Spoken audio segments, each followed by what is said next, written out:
Test ర్యాంకింగ్స్లో భారత ఆటగాళ్ల దూకుడు కొనసాగుతోంది. ముఖ్యంగా సీనియర్లు రోహిత్ శర్మ, విరాట్ కోహ్లీ తగ్గేదే లేదంటున్నారు. ఇద్దరి మధ్య పోటీ కనిపిస్తోంది. ప్రస్తుతం హిట్ మ్యాన్ 6వ ర్యాంకులో ఉన్నాడు.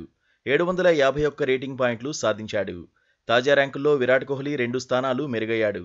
10వ ర్యాంకు నుంచి 8వ ర్యాంకుకు చేరుకున్నాడు. కోహ్లీ సాధించిన రేటింగ్ పాయింట్లు 737. రోహిత్, విరాట్ మధ్య 14 రేటింగ్ పాయింట్ల వ్యత్యాసమే ఉంది. ఈ ఏడాది ఇంగ్లాండ్తో టెస్ట్ సిరీస్లో రోహిత్ రాణించాడు. ఇంగ్లాండ్తో సిరీస్కు వ్యక్తిగత కారణాలతో విరాట్ దూరంగా ఉన్నాడు. ఇంగ్లాండ్తో టెస్ట్ సిరీస్ తర్వాత భారత జట్టు మరో టెస్ట్ సిరీస్ ఆడలేదు. త్వరలోనే బంగ్లాదేశ్తో టెస్ట్ సిరీస్లో బరిలో దిగబోతోంది. ఈ సిరీస్లో రాణిస్తే రోహిత్, విరాట్ మరింత మెరుగైన ర్యాంకును అందుకునే అవకాశం ఉంది.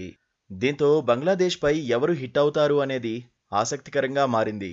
యశస్వి జైస్వాల్ కూడా స్వింగ్ మీదే ఉన్నాడు. ర్యాంకుల్లో స్టామినా చూపిస్తున్నాడు. రోహిత్, కోహ్లీ మధ్యలో జైస్వాల్ ఉన్నాడు. ఒక స్థానం మెరుగైన యశస్వి 7వ ర్యాంకుకు చేరుకున్నాడు. 740 రేటింగ్ పాయింట్లు సొంతం చేసుకున్నాడు.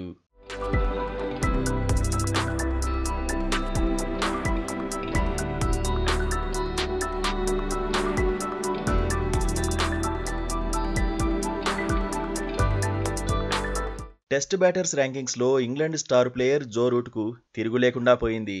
మరోసారి అగ్రస్థానాన్ని నిలబెట్టుకున్నాడు. 881 రేటింగ్ పాయింట్లు సాధించాడు. New Zealand star player Kane Williamson 2వ స్థానంలో ఉన్నాడు. న్యూజిలాండ్కి చెందిన డారెన్ మిచెల్ సాధించిన ర్యాంకు 3. ఇంగ్లాండ్ ఆటగాడు హ్యారీ బ్రూక్ 4 స్థానాలు ఎగబాకాడు. ఆసీస్ ప్లేయర్ స్మిత్ 5వ ర్యాంకులో ఉండగా పాక్ బ్యాటర్ బాబర్ ఆజమ్ డౌన్ అయ్యాడు. 6 స్థానాలను కోల్పోయాడు. 9వ ర్యాంక్కే పరిమితమయ్యాడు. ఆసీస్ ఆటగాడు ఉస్మాన్ ఖవాజా 10వ ర్యాంకులో నిలిచాడు. భారత యువ ఆటగాడు గిల్ 18వ స్థానంలో ఉన్నాడు. పుజారా సాధించిన ర్యాంక్ 38.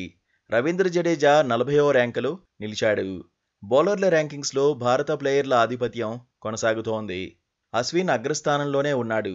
ఆసీస్ బౌలర్ హేజల్వుడ్తో కలిసి జస్ప్రీత్ బుమ్రా 2వ స్థానాన్ని పంచుకున్నాడు. కమిన్స్, రబాడా సంయుక్తంగా 4వ స్థానంలో నిలిచారు.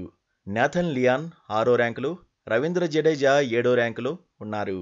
కుల్దీప్ యాదవ్ 14వ ర్యాంక్ సాధించాడు. ఆల్రౌండర్ల జాబితాలో జడేజా టాప్ ప్లేస్ సొంతం చేసుకున్నాడు. అశ్విన్ 2వ ర్యాంకులో కంటిన్యూ అయ్యాడు. అక్షర్ పటేల్ 6వ ర్యాంక్ అందుకున్నాడు. కుల్దీప్ యాదవ్ 35వ ర్యాంకులో నిలిచాడు.